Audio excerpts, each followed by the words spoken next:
Good morning, सुप्रभात, केम छो, सलाम। उम्मीद है आप सब लोग बेहतर होंगे, अपना ध्यान रख रहे होंगे।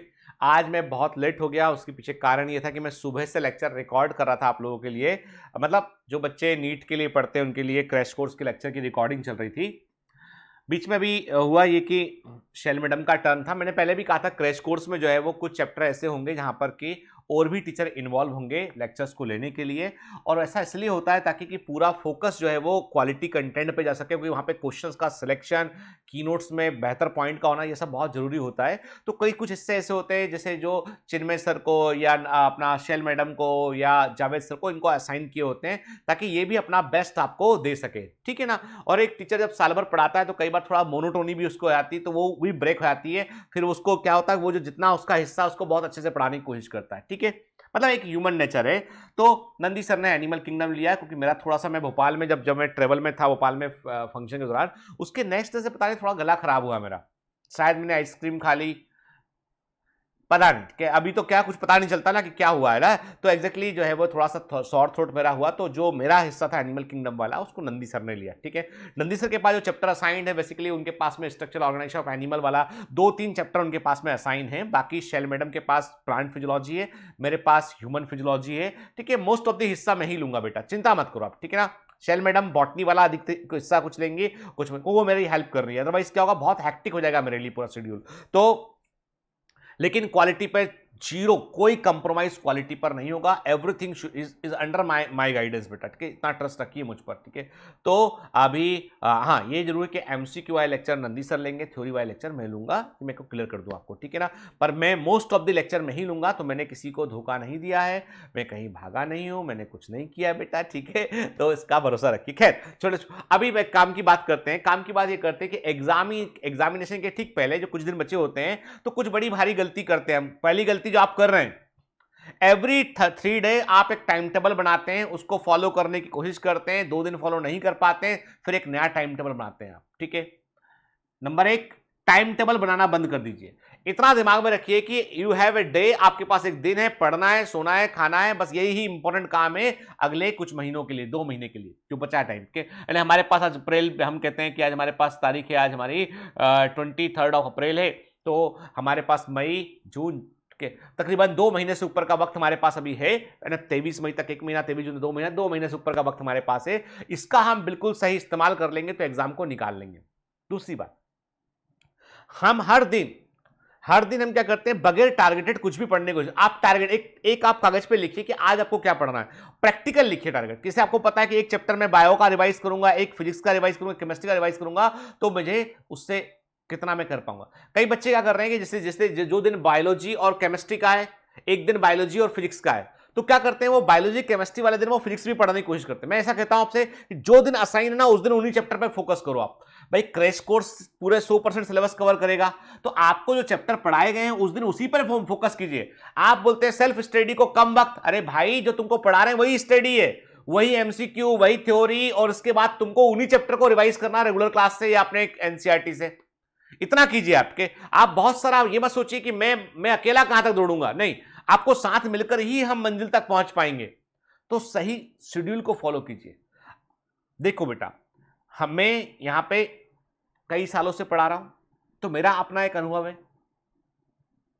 तुम्हारा अनुभव भी है नहीं, क्योंकि तुम अभी निकले नहीं हो। मेरे साथ पढ़े हुए बहुत बच्चे निकले, तो मुझे उन सबका भी इनपुट है मेरे पास में। तो इसलिए बातों को मानो, शेड्यूल को फॉलो करो। जिन बच्चों को इंटरनेट डेटा का प्रॉब्लम है, बेटा रात को लेक्चर को डाउनलोड कर लीजिए। रात को 12 बजे लेक्चर रिलीज करते हैं हम लोग, डाउनलोड कर लीजिए। इसलिए लाइव क्लास को बायोमेट्रिक्स अवॉइड करता है। लाइव में बहुत इंटरनेट का इश्यू होता है, जो इंटीरियर हिस्सों में जो बच्चे बैठे हैं उनके लिए, ठीक है। तो इसलिए हम शेड्यूल्ड क्लास करते हैं, फ्रेश रिकॉर्डिंग रिलीज करते हैं, फ्रेश रिकॉर्डिंग रिलीज करते हैं, ठीक है, ताकि आपको दिक्कत ना हो, है ना, ठीक है। तो ये कुछ चीजें याद रखिए। अब सबसे बड़ी बात तो मैंने आपसे कहा कि एक तो हम कई बार क्या करते हैं, कई बार एक ही चैप्टर में ज्यादा टाइम दे रहे होते हैं, एक ही चैप्टर में, एक ही सब्जेक्ट में ज्यादा टाइम एलोकेट मत कीजिए आप। मैं कह रहा हूं आपसे, फिजिक्स आपको टफ लगता है तो आप चुन लीजिए वो हिस्सा जहां से मैक्सिमम क्वेश्चन आता है, वहां से कीजिए क्वेश्चन को आप, ठीक है। पहले आप सिंपल चीजें कीजिए आप, ठीक है। फॉर्मूला बेस्ड क्वेश्चन पहले कीजिए आप, कॉन्फिडेंस गेन होगा उससे, आपको लगेगा हाँ बनने लगा हमसे। कॉन्फिडेंस लूज करने वाला काम मत कीजिए, ठीक है ना। बच्चे को हम जब पढ़ना सिखाते हैं स्कूल में तो पहले दिन ही उसको हम लाके पकड़ा दे कि भाई ये तू पढ़, शेरलॉक होम्स पढ़ तू, या क्या वो कौन है वो, Shakespeare, not Sherlock Holmes, Shakespeare पढ़। शेक्सपियर की बुक लाके पकड़ा दी KG1 के बच्चे को, ये पढ़। बच्चा नहीं पढ़ेगा, फाड़ देगा बुक को। उसको क्या पढ़ाते? ए फॉर एप्पल, एप्पल दिखाई पड़ता है, ये क्या है एप्पल, तो वो एप्पल को पकड़ता है फिर ए पे आता है। तुम सोचते हो कि फिजिक्स पढ़ा आज ही सारे question, Newton law of motion पढ़ा, आज शाम तक मैं न्यूटन बन जाऊंगा, तो ऐसा नहीं होता। तुमने पढ़ा, समझा, फॉर्मूले लिखे, फॉर्मूले पर बेस्ट क्वेश्चन। मैं कहता हूं गोल्डन थिंग इज दैट कि एक फॉर्मूला 5 क्वेश्चन लगा लो उसके ऊपर, एक फॉर्मूला 5 क्वेश्चन लगा लो उसके ऊपर, अलग अलग वेराइटी के 5 क्वेश्चन। आपको कह रहा हूं मैं आपसे, आप 45 में से 30+ क्वेश्चन सही कर सकते हो फिजिक्स में, इतना करके। आप बहुत सारे क्वेश्चन फॉर्मूला बेस्ड है बेटा, ठीक है। सर लोग लगवा रहे हैं, उन क्वेश्चन को लगाइए, एफर्ट कीजिए, घबराइए बिल्कुल मत। आज मैं नीट की बात कर रहा हूं कि नॉर्मल मोटिवेशन नीट की बात कर रहा हूं, क्योंकि बच्चे बहुत सारे नीट से जुड़े हुए हैं और उनको लगता है जितेंद्र सर हमको कुछ बता नहीं रहे। मैं बता रहा हूं बेटा, देखो बेटा क्या होता है कि सफलता की, हर सक्सेस की अपनी एक स्टोरी होती है। हर व्यक्ति अलग अलग होता है, हर व्यक्ति का समझने का तरीका अलग अलग होता है। आपको सिर्फ एक बात ध्यान रखना है आपको, कि जो इनपुट है उसका आउटपुट आ रहा है कि नहीं आ रहा है। रिमेंबर माय पॉइंट कि इनपुट जो है उसका आउटपुट जा रहा है कि नहीं जा रहा है ना। जो आप घंटे लगा रहे हो, 4 घंटे लगा रहे हो पढ़ने में, उस 4 घंटे का आउटपुट कितना है? क्या कुछ वाकई में क्वेश्चन कर पा रहे हो आप? क्या आप 4 घंटे लगा रहे हो उस पर क्वेश्चन कर पा रहे हो? आप कर पा रहे हो तो वो 4 घंटा बिल्कुल सही है, और नहीं कर पा रहे हो तो इनपुट की फ्रीक्वेंसी गड़बड़ है तुम्हारी, तुमको उसे ठीक करना पड़ेगा। रेडियो ट्रांसमिशन के समान सिस्टम है कि यदि आवाज भर भर आ रही है तो थोड़ा सेट करो एफएम को, कि सही किस किस चैनल पे, 98.3 पे, 98.2 पे, 98.4 पे, कहां पे आवाज सही आ रहा है। अपने आप को ट्यून अप कीजिए उसके लिए। लाइफ में बहाने बनाने को बहुत अवसर मिलेंगे, बहुत सारे बहाने भी हो सकते हैं, बस सफलता की एक कहानी होती है, बस सफलता की एक ही कहानी होती है, और वो कहानी के नायक सिर्फ तुम हो, दूसरा कोई नहीं है, वो नायक सिर्फ तुम हो। इसलिए बहाने बनाने की तैयारी मत कीजिए, कहानी के नायक बनिए, जिम्मेदारी को उठाइए, लड़िए और जीतिए। यही सच्चे योद्धा की निशानी है, यही वीरता है, और यही सम्मान का प्रतीक भी है। किसी ने लिखा कि सर आपने फेलिसिटेशन सेरेमनी में फोटो डाले बच्चों के, सक्सेस की बात की, उनको बुलाया, इनवाइट किया आपने, आपने खूब सारे फोटो लिए, सेलिब्रेट किया आपने, लाइव फंक्शन किया आपने, उनका क्या जो फेल हो गए? तुमसे पढ़े कई बच्चे फेल भी तो हुए होंगे, वे तो अपने पिताजी से बोलते रहे, पिताजी सुनते नहीं है, पढ़ाई बंद करा दी, अब तो वो काम कर रहे, खेती किसानी कर रहे हैं, दुकान बैठे, उनका क्या? यही दुनिया का नियम है बेटा, क्या कर सकते हैं इसमें।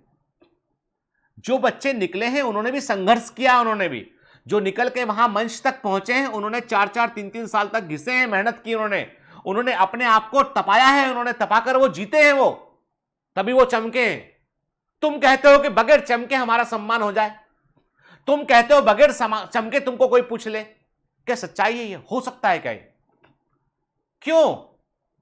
तुम हीरा हो, तपाओ अपने आप को, उकेरो अपने आप को, तराशो अपने आप को, दुनिया पूछ करेगी। तुम्हें लगता है, तुम्हें ये तुम्हारे मन की जलन है ये, कि उनको क्यों, हमको क्यों नहीं, हमको सम्मान क्यों नहीं मिला? सम्मान पाने के लिए हकदार बनना पड़ता है, मांगने से ना मिलेगा, हासिल करोगे तो मिलेगा। कड़वी बात खरी बात, कि तुमको लायक बनना पड़ेगा, तुमको अचीवर बनना पड़ेगा, तो अचीवर्स अवार्ड मिलेगा।